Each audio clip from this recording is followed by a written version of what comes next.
রাধে রাধে, নমস্কার বন্ধুরা। আরও একটি নতুন ভিডিওতে আপনাদের সকলকে স্বাগত জানাই।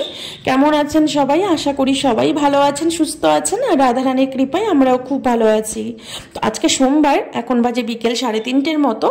তো আজকে আমি এসেছি আমার শিক্ষাগুরু দর্শন করতে। তো চলুন আজ আপনাদেরকেও দর্শন করাবো এমন একজন মহাত্মাকে, যিনি কিনা তার সারাটা জীবন বাল্য ব্রহ্মচারী থেকে নিষ্কিঞ্চনভাবে রাধারানীর চরণে শরণাগত হয়ে রাধাকুণ্ডে বাস করে ভজন জীবনযাপন করছেন। তো আমার শিক্ষাগুরু উনি এখন খুব বৃদ্ধ হয়ে গেছেন। তো চলুন আমার সেই শিক্ষাগুরুকে, সেই মহাত্মাকে দর্শন করাবো আজকে আপনাদেরকে। তো ভিতরে যাই। উনি দোতলায় থাকেন। আমার শিক্ষাগুরুর এটা কিন্তু নিজের বাড়ি নয়, উনি খুবই নিষ্কিঞ্চন মহাত্মা। ওনার বাড়ি ঘর কিছুই নেই, এটা ওনার একজন গুরু ভাইয়ের বাড়ি। তো ওনার গুরু ভাইয়ের বাড়িতেই উনি থাকেন। যখন থেকে তিনি রাধাকুণ্ডে এসেছেন তখন থেকে এই বাড়িতেই তিনি আছেন। তো যাই হোক, তো আমি যখন থেকে রাধাকুণ্ডে এসেছি তখন থেকেই আমার এই শিক্ষাগুরুর চরণে আমি শরণাগত হয়েছি। তো আমার শিক্ষাগুরুকে আমি দাদাজি বলে ডাকি। তো দাদাজির চরণে আমি শরণাগত হয়েছি। উনি আমাকে খুবই গাইড করেন, এইভাবে ভজন করবে, এইভাবে শাস্ত্র পড়বে, এইভাবে গ্রন্থ পড়বে। কোথাও আমি বুঝতে না পারলে আমি দাদাজিকে জিজ্ঞাসা করি, তিনি আমার সব প্রশ্নের উত্তর দিয়ে দেন। তো এইভাবে উনি আমাকে প্রচুর গাইড করেন। তো শাস্ত্রে বলেছে, যিনি তোমাকে ভজনের গাইড করবে, যিনি উপদেশ করবেন, তিনি তোমার শিক্ষাগুরু। শিক্ষাগুরু যে শুধু একজন থাকবে তার কোনো মানে নেই। যে আমাকে শিক্ষা দেবে সেই আমার শিক্ষাগুরু। তো এনাকে আমি শিক্ষাগুরু হিসাবেই বরণ করে নিয়েছি। তো ইনি খুবই নিষ্কিঞ্চন একজন মহাত্মা। এই মহাত্মার দর্শন করলে আমাদের মন বুদ্ধি পবিত্র হয়ে যায়। আর সত্যি কথা বলতে, আমি যখনই আমার দাদাজির দর্শন করি, আমার এই শিক্ষাগুরু দর্শন করি, তখন মনে একটা যেন সাহস, একটা জোর পেয়ে যায়। উনি আমাকে এত শাস্ত্র দিয়ে গাইড করেন এমনভাবে। আমি যে সংসার করেছি, বিয়ে করেছি, বিয়ের পরে উনি আমাকে প্রচুর গাইড করেন যে বিয়ে করেছো তো কি হয়েছে, এইভাবে ভজন করো, ভজন কখনো ছাড়বে না। তো এইভাবে উনি আমাকে ভীষণ গাইড করেন। তো আমি শুধু এখন থেকে না, আমি যখন থেকে রাধাকুণ্ডে এসেছি তখন থেকেই আমি আমার এই দাদাজির চরণে শরণাগত হয়েছি। আমার এই শিক্ষাগুরু বড় আচার্য, ইনি বড় সঙ্গীতাচার্য। ইনি ভাগবত ব্যাখ্যা করে লিখেছেন, চৈতন্য চরিতামৃত লিখেছেন, এখনো পর্যন্ত গ্রন্থ লিখেই যাচ্ছেন। ইনি এমন একজন মহাত্মা, এনাকে দেখলে কেউ ফট করে বুঝতে পারবে না। তো আমার দাদাজির পূর্ব পরিচয়টা আগে দিয়ে নেই। ইনি ছিলেন কলকাতার যাদবপুরে এনার বাড়ি। তো ইনি স্কুলে টিচার ছিলেন। তো সেখানে পড়াতেন। ওনার বড় ফ্যামিলি আছে। তো পুরো ফ্যামিলির চাপটা আমার দাদাজির ওপরেই ছিল, আমার শিক্ষাগুরুর ওপরেই ছিল। তো ছোটবেলা থেকেই বলে না, পূর্বজন্মের সংস্কার।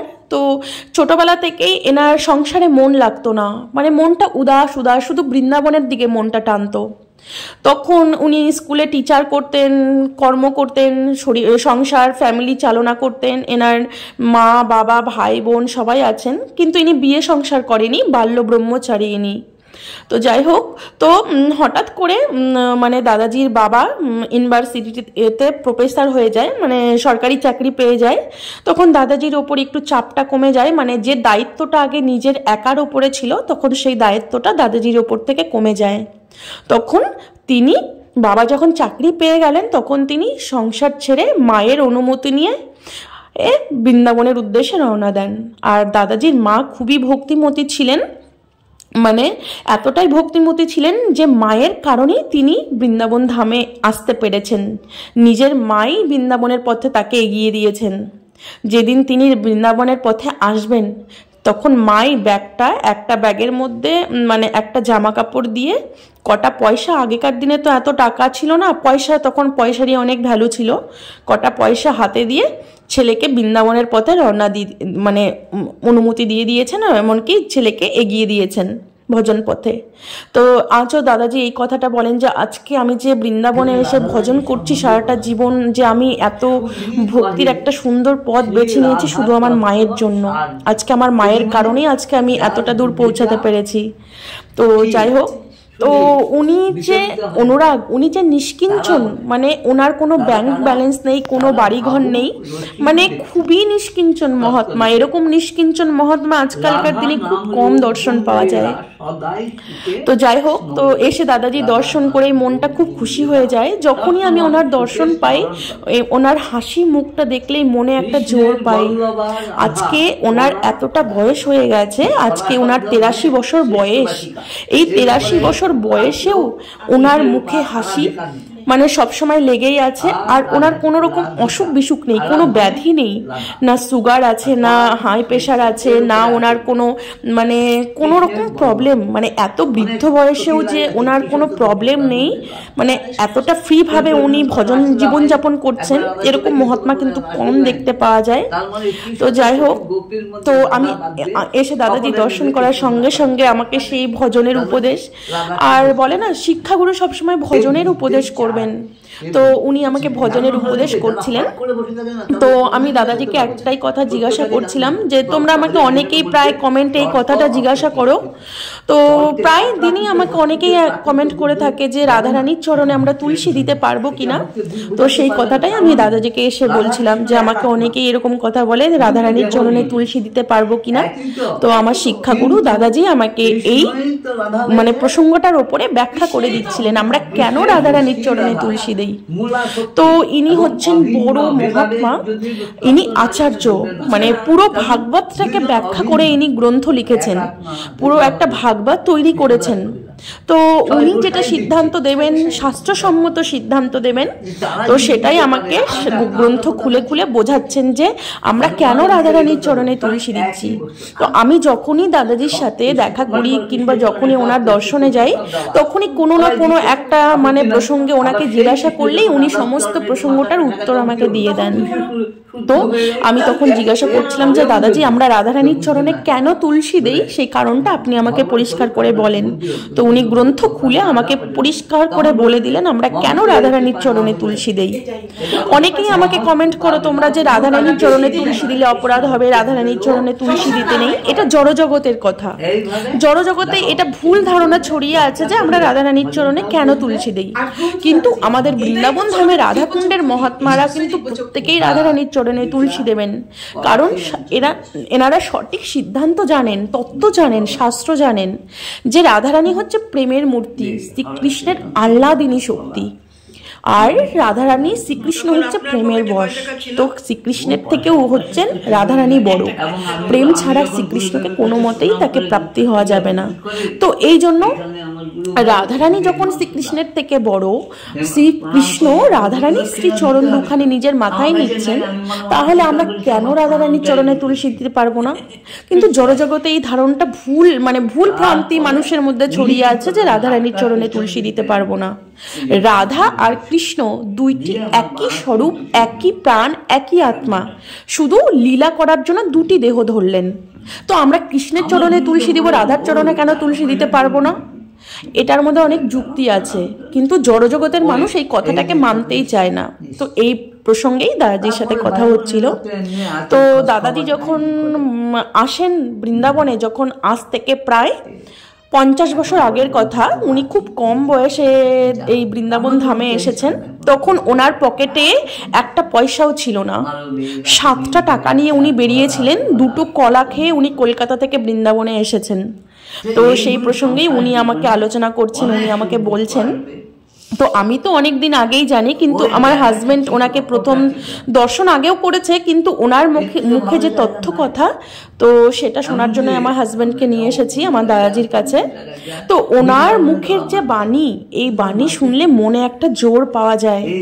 উনি যখন রাধাকুণ্ডে এসেছেন, ওনার কাছে একটা পয়সা নেই, এতটাই ইনি নিষ্কিঞ্চন। তখন উনি গুরুকে প্রণাম করবেন, ওনার গুরুদেব রাধাকুণ্ডেরই শ্রী শ্রী 108 অনন্ত দাস বাবাজি মহারাজ। তো ওনার চরণে প্রণাম করে যে ওনাকে দক্ষিণাটা দেবেন, সেই দক্ষিণাটা দেওয়ার মতো পয়সা ছিল না দাদাজির কাছে। উনি এতটাই নিষ্কিঞ্চন ছিলেন। ওনার বাড়ি ঘর, টাকা পয়সা, ব্যাংক ব্যালেন্স কিছুই নেই। উনি শুধু রাধারানীর চরণে শরণাগত হয়ে আছেন। তো দাদাজি একটাই কথা বলছেন আমাদেরকে এখন। তো আমরা যখনই এসে বসি দাদাজির কাছে, তো দাদাজি এই কথাটা বলেন, দেখো রাধারানী, যখন থেকে আমি রাধাকুণ্ডে এসেছি তখন থেকে আমার তো কোনো জিনিসের অভাব নেই, আমি রাধারানীর চরণে শরণাগত হয়ে আছি, আমাকে চালাচ্ছেন তিনি। আর একটা দিনও আমি তো খালি হাত পায়ে এসেছি, আমার কাছে তো কোনো টাকা পয়সা নেই, কিন্তু একটা দিনও কি আমাকে না খাইয়ে রেখেছে? থাকার জন্য এত বড় একটা বাড়ি দিয়েছে, আমাকে প্রসাদ পাওয়ার ব্যবস্থা করে দিয়েছে রাধারানী, এর থেকে আর কি চাই? তো দেখুন রাধারানীর কি করুণা। দেখো সংসারে গিয়ে ওই জ্ঞান রূপ কিরকম, দুধের মধ্যে কি আছে? মাখন আছে তো, সেই দুধ থেকে মাখনটা তুলে আবার দুধে মেলাতে পারবে? এইরকম জ্ঞান একবার যদি ভগবত জ্ঞান সত্যটা বসে উঠে গেল, একে আর সংসারে মেলাতে পারবে না। ওই জ্ঞান তোমাকে এবার তো এই দেখুন দাদাজির ঠাকুরজি মানে গিরিরাজজি, তো এই ঘরে দাদাজি পুজো অর্চনা করেন। তো ওপরতলায় দাদাজি থাকেন, তো ওপরতলাতেই একটা রুমে ঠাকুরজি থাকেন, এখানে গিরিধারী সেবা করেন। তো এই বয়সেও, এই এত বৃদ্ধ হয়ে গেছেন দাদাজি, এই বয়সেও তিনি নিজে হাতে রান্না করে ঠাকুর সেবা করেন। তো আমার তো মনে হয় আমরা এই বয়সে চলতে পারবো কিনা সন্দেহ, কিন্তু দাদাজির ভিতরে কত শক্তি, কত মনের জোর। মানে এই বৃদ্ধ বয়সে, এই ঠান্ডার মধ্যেও, ওনার বয়স এখন 83 বছর চলছে, রানিং চলছে 83 বছর। তো এই 83 বছর বয়সেও নিজে হাতে এই ঠান্ডার মধ্যে রান্না করে ঠাকুরের ভোগ লাগিয়ে, ঠাকুরের বাসন কোসন মাজা পরিষ্কার করে সব কিছু নিজে হাতে করছেন। ওনার কিন্তু ওনার সাথে কেউ থাকে না, উনি একদম একা, ওনার কোনো ফ্যামিলি নেই। ভাই বোন আছে, ভাই বোন কলকাতায় থাকে। তো যাই হোক, তো প্রতিদিন বিকাল করে দাদাজি এখানে সঙ্গ করেন, মানে ভাগবত কথা আলোচনা করেন। তো ওনার মুখে ভাগবত শুনতে অনেকেই এখানে আসেন। তো যাই হোক 1 ঘন্টার মতো ভাগবত আলোচনা হলো এতক্ষণ। তো এখানে দাদাজির মুখে ভাগবত শুনে তো দাদাজির সাথে কিছু কথা হলো, কিছু প্রশ্ন ছিল, প্রশ্ন জিজ্ঞাসা করলাম, দাদাজি সব প্রশ্নের উত্তর দিয়ে দিল। আর দাদাজি সবসময় একটাই কথা, একটাই আশীর্বাদ, ভজন করো, যাই হোক করো তাই করো, ভজনটা ছেড়ো না, ভজনটা করতে থাকো। তো যাই হোক দাদাজির সঙ্গে দেখা হয়ে ভীষণ খুশি হলাম। তো আবার প্রায় মাঝে মাঝে এখানে দাদাজির কাছে সঙ্গ করতে আসবো, ভীষণ ভালো লাগলো। তো যাই হোক আজকের মতো ভিডিওটা এখানেই শেষ করছি, আবার দেখা হবে পরের ভিডিওতে। রাধে রাধে।